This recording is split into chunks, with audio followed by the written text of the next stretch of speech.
There was nobody in the world to whom the space platform was meaningless. To Joe, and a great many people like him, it was a dream long and stubbornly held to, and now doggedly being made a reality. To some, it was the prospect of peace and the hope of a quiet life, children and grandchildren, and a serene look forward to the future. Some people prayed yearningly for its success, though they could have no other share in its making. And of course, there were those men who had gotten into power. And of course, there were those men who had gotten into power and could not stay there without ruthlessness. They knew what the platform would mean to their kind. For, once world peace was certain, they would be killed by the people they ruled over. So they sent grubby, desperate men to wreck it at any cost. They were prepared to pay for or to commit any crime if the space platform could be smashed, and turmoil kept as the norm of life on Earth. And there were the people who were actually doing the building. Joe rode a bus into Bootstrap that night with some of them. The middle shift, 2 to 10 o'clock, was off. Fleets of buses rolled out from the small town 20 miles away. Their headlights making a procession of paired flames into the darkness. They rolled into the unloading area and disgorged the late shift, 10 to 6, to be processed by security and admitted to the shed. Then, quite empty, the buses went trundling around to where Joe waited, with the release shift milling around him. The buses stopped and opened their doors. The waiting men stormed in, shoving zestfully, calling to each other, scrambling for seats, or merely letting themselves be pushed on board. The bus Joe found himself on was jammed in seconds. He held onto a strap and didn't notice. He was absorbed in the rapt contemplations of his idea for the repair of the pilot gyros. The motors could be replaced easily enough. The foundation of his first despair had been the belief that everything could be managed but one thing, that the all-important absolute accuracy was the only thing that couldn't be achieved. Getting that accuracy back at the plant had consumed 4 months of time. Each of the gyros was 4 feet in diameter and weighed 500 pounds, each spun at 40,000 RPM. It had to be machined from a special steel to assure that it would not fly to pieces from sheer centrifugal force. Each was plated with iridium, lest a speck of rust form and throw it off balance. If the shaft and bearings were not centered exactly at the center of gravity of the rotors, 500 pounds of steel off balance at 40,000 RPM could raise the devil. They could literally wreck the platform itself, and exactly at the center of gravity meant exactly. There could be no error by which the shaft was off-center by the thousandths of an inch, or a 10,000th, or even the 10th of a 10,000th. The accuracy had to be absolute.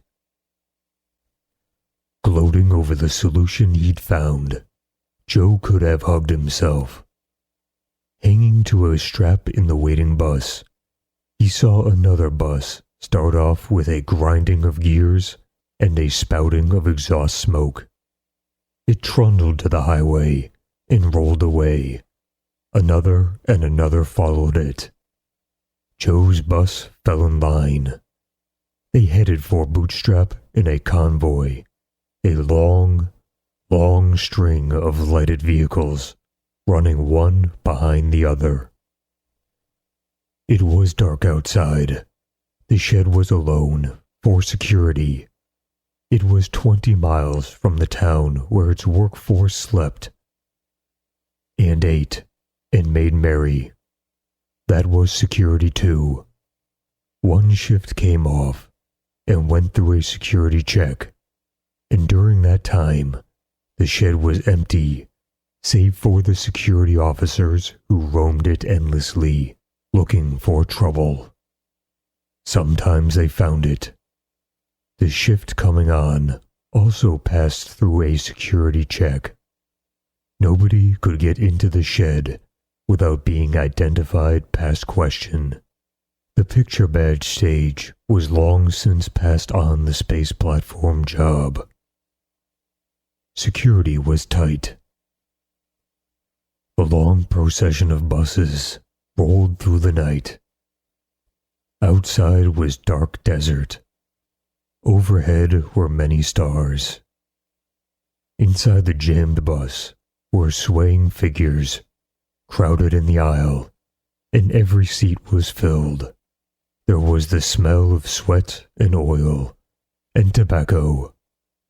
Somebody still had garlic on his breath from lunch. There was the noise of many voices. There was an argument 2 seats up the aisle. There was the rumble of the motor and the peculiar whine of spinning tires. Men had to raise their voices to be heard above the din.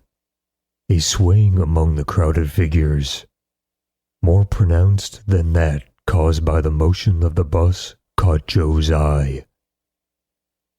Somebody was crowding his way from the back towards the front. The aisle was narrow. Joe clung to his strap, thinking hard and happily about the rebalancing of the gyros. There could be no tolerance. It had to be exact. There had to be no vibration at all. Figures swayed away from him. A hand on his shoulder. Hiya. He swung around. It was the lean man, Haney, whom he kept from being knocked off the level place, 200 feet up. Joe said hello. I thought you were Big Brass, said Haney, rumbling in his ear. But Big Brass don't ride the bus. I'm going in to try to hunt up the chief, said Joe. Haney grunted. He looked estimatingly at Joe. His glance fell to Joe's hands. Joe had been digging further into the crates, and afterwards he washed up. But packing grease is hard to get off. When mixed with soot and charcoal, it leaves signs. Haney relaxed. We mostly eat together, he observed, satisfied that Joe was regular because his hands weren't soft, and because mechanic soap had done an incomplete job on them. The chief is a good guy. Join us? Sure, said Joe, and thanks. A brittle voice sounded somewhere around Haney's knees. Joe looked down, startled. The midget he'd seen up on the platform nodded up at him. He squirmed through the press in Haney's wake. He seemed to bristle a little out of pure habit. Joe made room for him. I'm okay, said the midget pugnaciously. Haney made a formal introduction. Mike Scandia, he thumbed at Joe. Joe Kenmore. He's eating with us. Wants to find the chief. There had been no reference to the risk Joe had been running in keeping Haney from a 200-foot fall. But now Haney said approvingly, "I wanted to say thanks anyhow for keeping your mouth shut. New here?" Joe nodded. The noise in the bus made any sort of talk difficult. Haney appeared used to it. "Saw you with, Major Holt's daughter," he observed again. "That's why I thought you were brass. Figured one of the other'd tell on Braun. You didn't, or somebody of raised Cain. But I'll handle it." Braun would be the man Haney had been fighting. If Haney wanted to handle it in his way, it was naturally none of Joe's business. He said nothing. "Braun's a good guy," said Haney. "Crazy, that's all. He'd picked that fight. Picked it. Up there. Could have been him knocked off. And and I'd had been in a mess. I'll see him tonight." The midget said something biting in his peculiarly cracked and brittle voice. The bus rolled and rolled and rolled.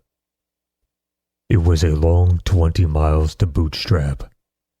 The desert outside the bus windows was utterly black and featureless. But once a convoy of trucks passed, going to the shed. Presently, though, lights twinkled in the night. Again the bus slowed, in column with the others. Then there were barracks-like buildings, succeeding each other.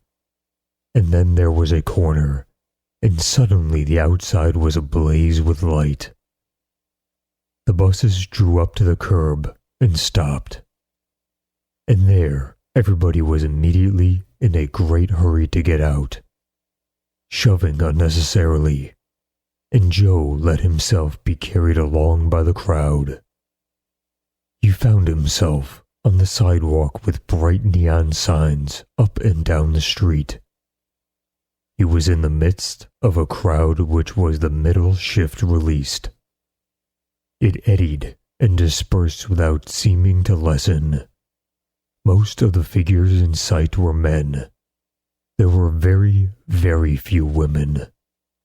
The neon signs proclaimed that here one could buy beer, and that this was Fred's place.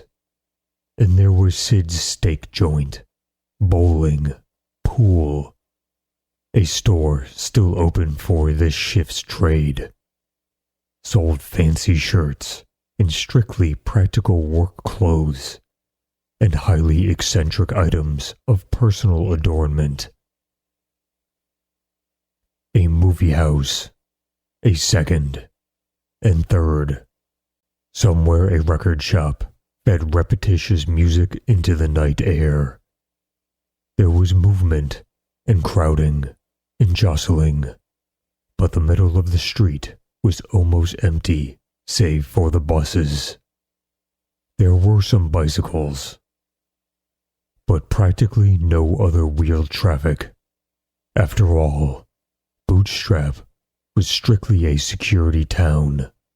A man could leave whenever he chose, but there were formalities, and personal cars weren't practical. "Chief will be yonder," said Haney in Joe's ear. "Come along." They shouldered their way along the sidewalk. The passers-by were of a type, construction men. Somebody here had taken part in the building of every skyscraper, and bridge, and dam put up in Joe's lifetime. They could have been kept away from the space platform job only by flat refusal by security to let them be hired. Haney and Joe moved toward Sid's steak joint, with Mike the midget marching truculently between them. Men nodded to them as they passed. Joe marshaled in his mind what he was going to tell the chief. He had a trick for fixing the pilot gyros. A speck of rust would spoil them, and they had been through a plane crash and a fire and explosions. But his trick would do, in 10 days or less, what the plant back home had needed 4 months to accomplish. The trick was something to gloat over. Into Sid's steak joint, a jukebox was playing. Over in a booth, 4 men ate hungrily, with a slot TV machine in the wall besides them, showing wrestling matches out in San Francisco. A waiter carried a huge tray from which steam and fragrant odors arose. There was the chief, dark and saturnine to look at, with his straight black hair gleaming in the light. He was a Mohawk, and he and his tribe had taken to steel construction work a long time back. They were good. There were not many big construction jobs on which the chief's tribesmen were not to be found working.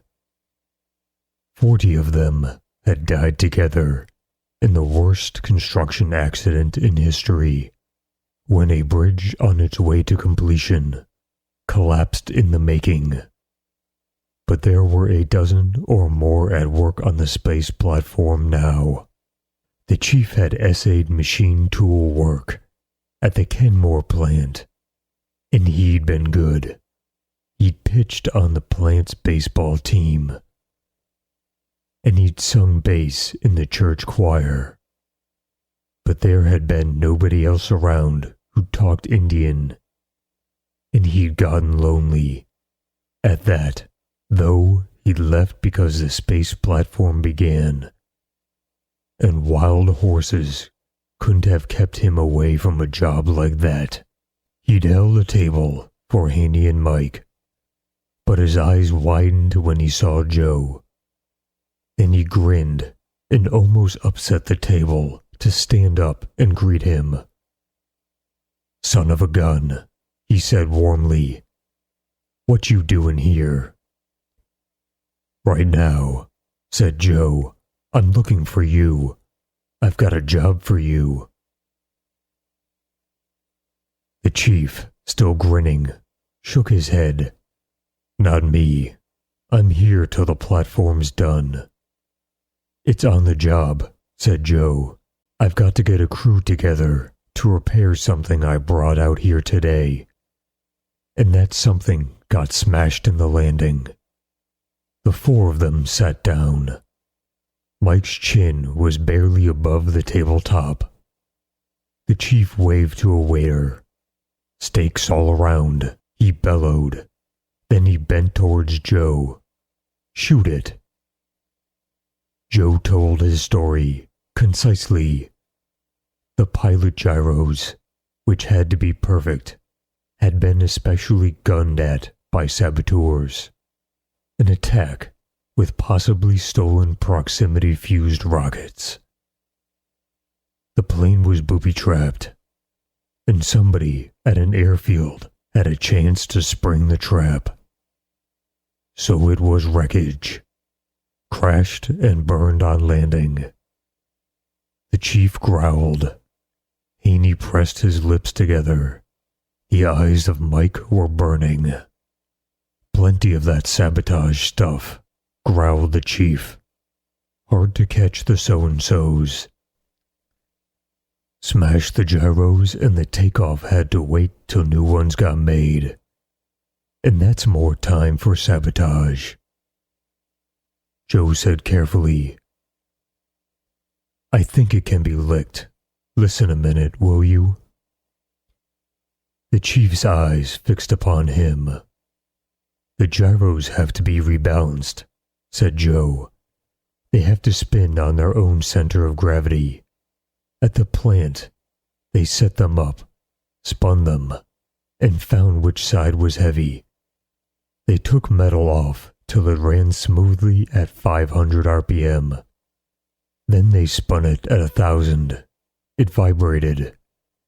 They found the imbalance that was too small to show up before. They fixed that. They speeded it up. And so on.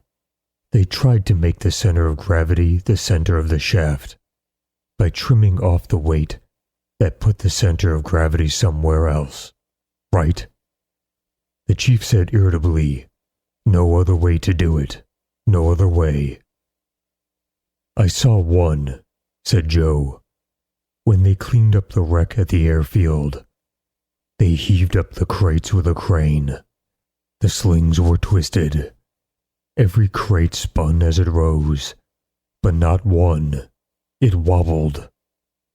They found their own centers of gravity and spun around them." The chief scowled, deep in thought. Then his face went blank. "By the holy mud turtle," he grunted, "I get it." Joe said, with great pains not to seem triumphant, instead of spinning the shaft and trimming the rotor, "We'll spin the rotor and trim the shaft. We'll form the shaft around the center of gravity, instead of trying to move the center of gravity to the middle of the shaft.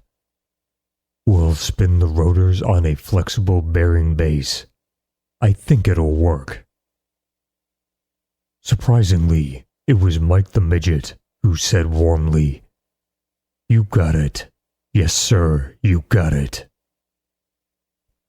The chief took a deep breath. "Yeah, and you know how I know? The plant built a high-speed centrifuge once. Remember?" He grinned with the triumph Joe concealed. It was just a plate with a shaft in the middle, but there were vanes on the plate. It fitted into a shaft hole that was much too big. They blew compressed air up the shaft hole. It floated the plate up. The air hit the vanes and spun the plate, and it ran as sweet as honey, balanced itself and didn't wobble a bit. "We'll do something like that, sure." "Will you work on it with me?" asked Joe. "We'll need a sort of crew, 3 or 4 altogether. Have to figure out the stuff we need. I can ask for anybody I want. I'm asking for you. You pick the others." The chief grinned broadly. "Any objections, Haney? You and Mike and me and Joe. Here, look."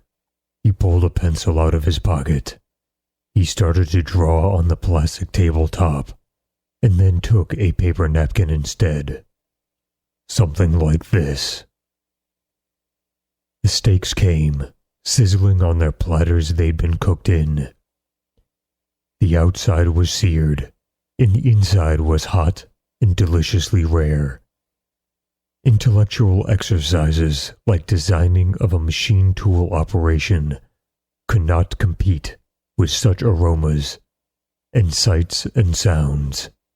The 4 of them fell to it, but they talked as they ate, absorbed and often with their mouths full, frequently with imperfect articulation, but with deepening satisfaction as the steaks vanished and the method they used took form in their minds.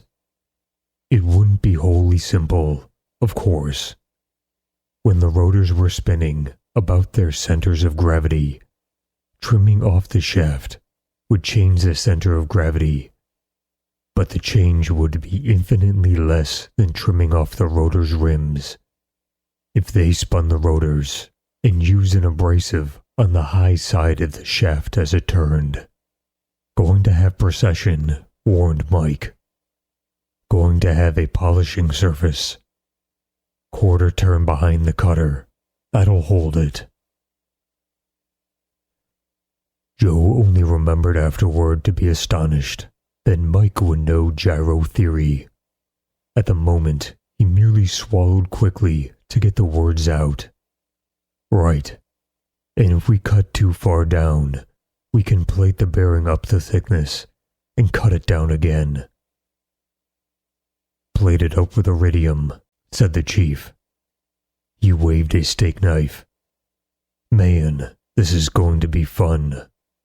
No tolerance, agreed Joe, accurate within the limits of measurement. The chief beamed. The platform was a challenge to all of humanity. The pilot gyro was essential to the functioning of the platform, to provide that necessity against impossible obstacles was a challenge to the four who were undertaking it. Some fun, repeated the chief blissfully. They ate their steaks talking. They consumed huge slabs of apple pie, with preposterous mounds of ice cream on top, still talking urgently. They drank coffee, interrupting each other to draw diagrams. They used up all the paper napkins, and were still at it when someone came heavily towards the table. It was the stocky man who had fought with Haney on the platform that day, Braun. He tapped Haney on the shoulder. The four at the table looked up.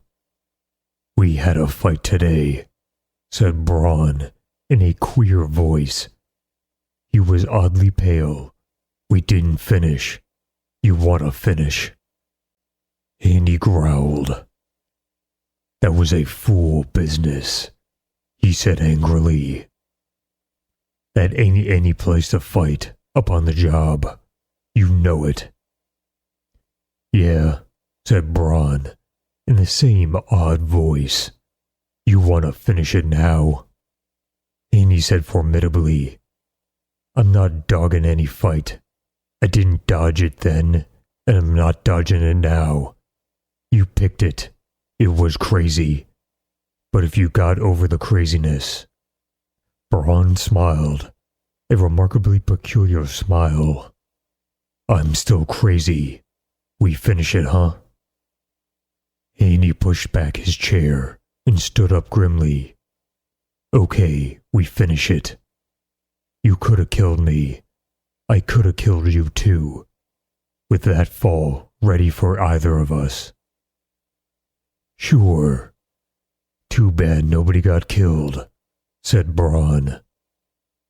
You fellas wait, said Haney angrily to Joe and the rest. There's a storeroom out back. Sid'll let us use it. But the chief pushed back his chair. He said, shaking his head. We're watching this. Haney spoke with elaborate courtesy. You mind, Braun? Want to get some friends of yours too? I got no friends, said Braun. Let's go. The chief went authoritatively to the owner of Sid's steak joint. He paid the bell, talking. The owner of the place negligently jerked his thumb towards the rear. This was not an unparalleled request for the use of a storeroom so that two men could batter each other undisturbed. Bootstrap was a law-abiding town, because to get fired from the work on the platform was to lose a place in the most important job in history. So it was inevitable that the settlement of quarrels in private should become commonplace. The chief was leading. They filed through the kitchen and out of doors. The storeroom lay beyond. The chief went in and switched on the light. He looked about and was satisfied. It was almost empty, save for stacked cartons in one corner. Braun was already taking off his coat. You want rounds and stuff? Demanded the chief. I want fight, said Braun thickly. Okay then, snapped the chief. No kicking or gouging. A man's down, he has a chance to get up. That's all the rules, right? Haney, stripping off his coat in turn, grunted in assent. He handed his coat to Joe. He faced his antagonist. It was a curious atmosphere for a fight. There were merely the plank walls of the storeroom, with a single dangling light in the middle and an unswept floor beneath. The chief stood in the doorway, scowling. This didn't feel right. There was not enough hatred and evidence to justify it. There was doggedness and resolution enough, but Braun was deathly white. And if his face was contorted, and it was not with the lust to batter and injure and maim. It was something else. The two men faced each other, and then the stocky, swarthy Braun swung at Haney. The blow had a sting in it, but nothing more. It almost looked as if Braun were trying to work himself up to the fight he insisted on finishing. Haney countered with a roundhouse blow that glanced off Braun's cheek, and then they bore at each other, slugging without science or skill. Joe watched. Braun launched a blow that hurt, but Haney sent him reeling back. He came in doggedly again, and swung, but he had no idea of boxing. His only idea was to slug. He did slug.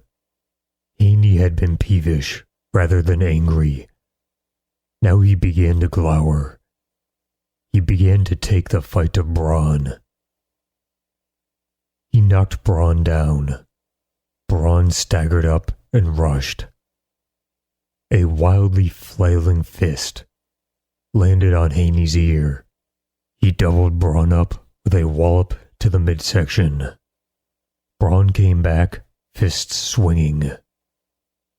Haney closed one eye for him.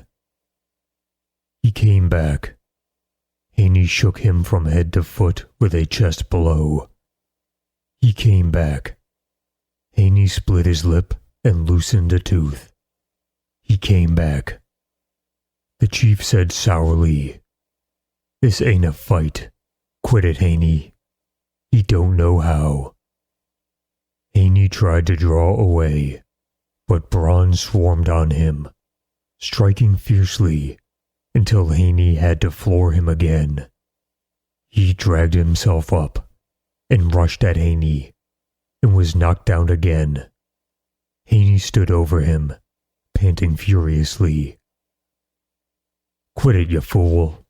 What's the matter with you?" Braun started to get up again. The chief interfered and held him while Haney glared. "He ain't gonna fight anymore, Braun," pronounced the chief firmly. "You ain't got a chance. This fight's over. You had enough."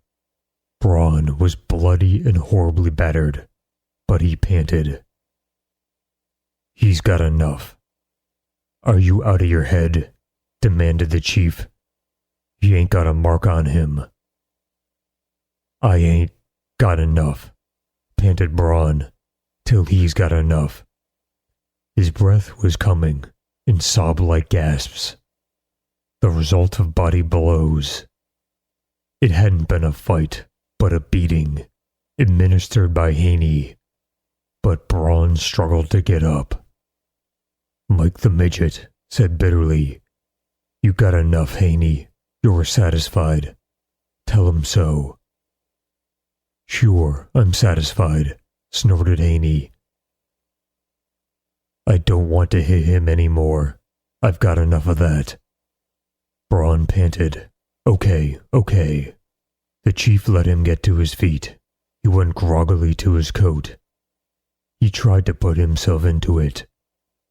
Mike caught Joe's eye and nodded meaningfully. Joe helped Braun into the coat. There was a silence, save for Braun's heavy, labored breathing. He moved unsteadily towards the door. Then he stopped.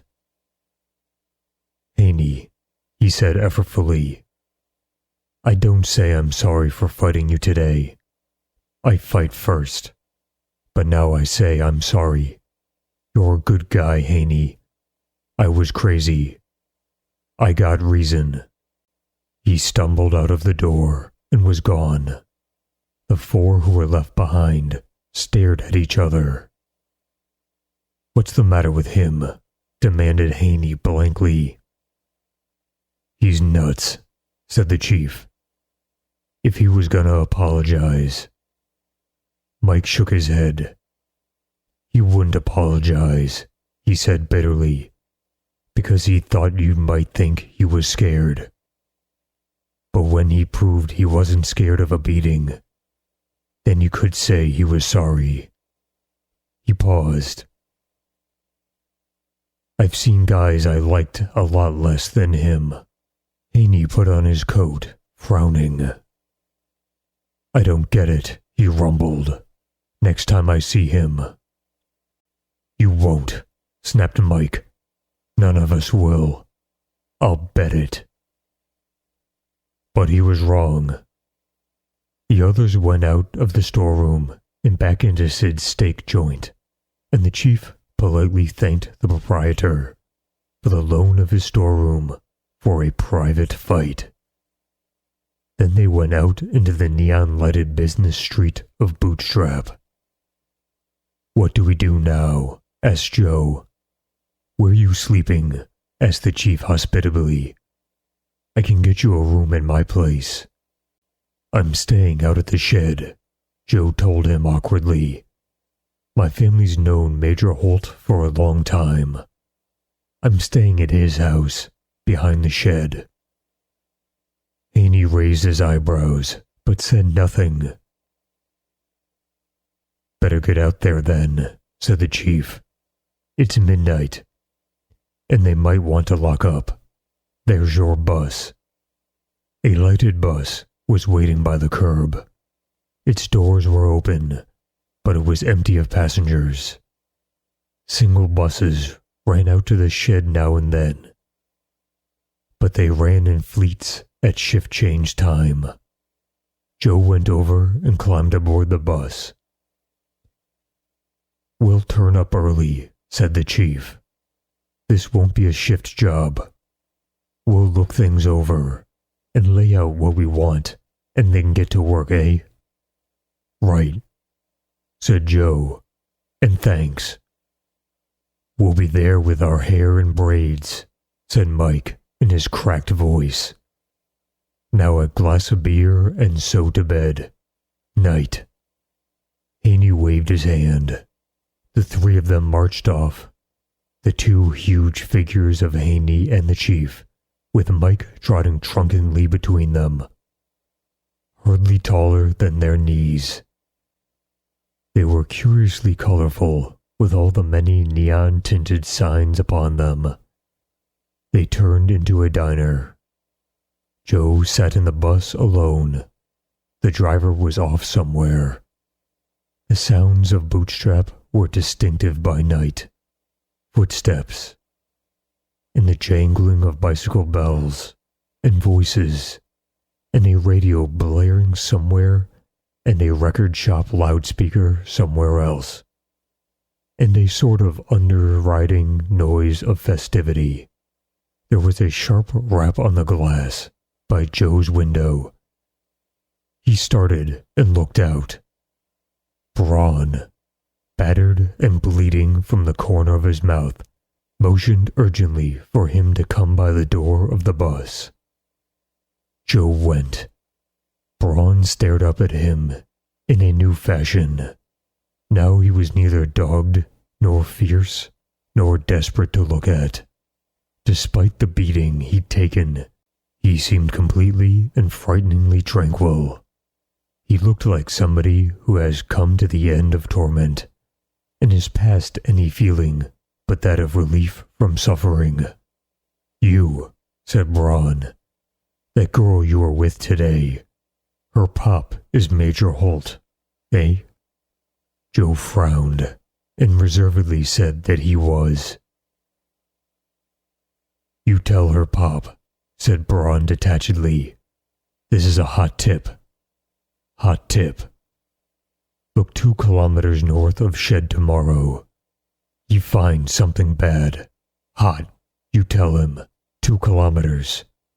Yes," said Joe, his frown increasing. "But look here." "Be sure say hot," repeated Braun. Rather incredibly, he smiled. Then he turned and walked quickly away. Joe went back to his seat in the empty bus and sat there, waiting for it to start, and tried to figure out what the message meant. Since it was for Major Holt, it had something to do with security, and security meant defense against sabotage. And hot might mean merely significant, or in these days, it might mean something else. In fact, it might mean something to make your hair stand on end when thought of in connection with the space platform. Joe waited for the bus to take off. He became convinced that Braun's use of the word hot did not mean merely significant. The other meaning was what he had in mind. Joe's teeth tried to chatter. He didn't let them.